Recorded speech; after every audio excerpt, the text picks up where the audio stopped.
So I'm now on to the next step here. I've gotten the whole bed prepped and ready. I got on the edges layer of newspaper and then some of these logs and sticks and stuff.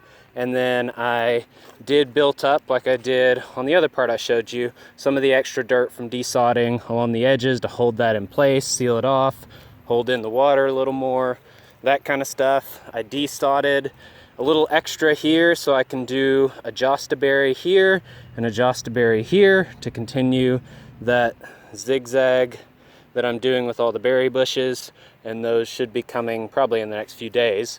But until then, I got the edges done, had paper on the sides, mulched that down pretty heavily with some wood mulch, and around each one of the bushes is heavily mulched. And then what I did in the center, I meant to take a video before I covered it all up and I did not get to, but I took all the extra cardboard that I had and a bunch of newspaper and some construction paper that came in a roll. You can kind of see this right here is that brown construction paper that was just a roll of it. And between all that, I covered basically what are going to be the pathways. So this is the construction paper I was talking about and the newspaper, and I had all kinds of cardboard. And so it's a mix of all that. I pieced it in, did what I could do, and got that all covered. After I got that covered, then I got the leaf mulch from the leaf bin behind that tree over there, and I layered a thick layer of leaf mulch over everything. And after that, I sprinkled some regular wood chip mulch over top of that to hold the leaves down in the wind, that kind of stuff, and make a nice little walking path. So as you can tell, this whole area is pretty much done, and it's kind of hard to tell right now because everything looks a little uniform, but you should be able to tell that there's a bit of a path through here, and that's where I have the berries staggered. This is the blueberry patch here that staggers along, and then in between where it looks a little blank, that was just dirt where I've shown you before where I did the broad fork. I put compost, I put some of the mix of soil and mushroom compost that used to be right here and now is pretty much all gone. And so that's what this middle was, and then I just sprinkled a little bit of the wood chip mulch over the top here, and that's where I'm going to be planting mainly perennials all along here. And then the sections in between where it looks more leafy, that is the pathway. So there's a pathway that goes along that garden fence and a pathway here that goes down the middle. And then we've got this other side here. And as you can tell, I have not covered up the dirt yet. So the plan for this section will be a mix of perennials and annuals. So there are going to be areas that I'm going to want perennials in permanently. That's probably going to be staggered along this row of berry bushes to about here where we've got this conglomeration of 4 of them in a row. And so I'll put the perennials there, and then maybe in the blank spots that you know how I had said in an earlier video how I wanted a triangle where I could come in from the back, and then a triangle here where I can come in from this side and get access to every side of the berry bushes.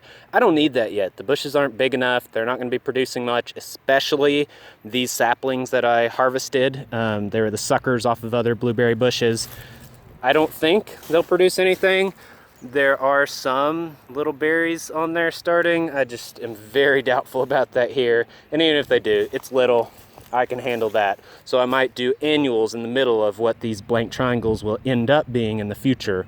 And so I can have a lot of annuals. We plan on doing some pumpkins and watermelons, squashes, zucchinis, things that are a good ground cover, and they produce a heavy crop, and we can use them for the animals as well, for the pigs and for the chickens. So that's what's going on here. I'm going to sprinkle this dirt with a little bit of the wood chip mulch, and that's kind of what I'm working on right now.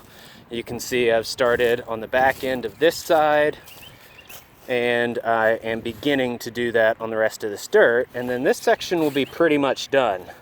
So you can see if we look from the back side here that I've got the logs all the way up to the garden fence. I've got the pathway along the fence line. I got the staggered line of blueberry bushes, pathway that goes up in the back, and then the staggering of the other berry bushes in the back here, with the larger spots where I'll speckle in some of the annuals and stuff. And so that's pretty much what we've got here. As we walk along, you can kind of see the contours. The other thing that I have is this section in the middle. And that's where, like I've said earlier, sorry, there's a plane up ahead. And so this is where I plan on doing the raspberries and tayberries and boysenberries. I'll do probably 1 trellis, 2 trellis. I don't think I can get away with much more, probably just the 2. But I'll do what I can and put the trellises here. And then the plan was to do them the same way, with pathways in between each set of trellises. So 1 trellis would be right beside this pathway. Then I would have a pathway of leaves with mulch on top again, and then a trellis right beside that, then another walking path, and that's, yeah, pretty much the end, depending on how wide I make those. So that's the plan. As you can tell, there's not a whole lot of wood chips left, and there's not a whole lot of soil left. It's pretty much all gone, and so I might run out. I've got plenty of leaves though. If you can tell in the back there are plenty of leaves in that bin. I haven't even touched the middle of the bin. I've basically just cleared out the sides and the very front. So there's plenty there. I'll use that, and I will give an updated video as I proceed along.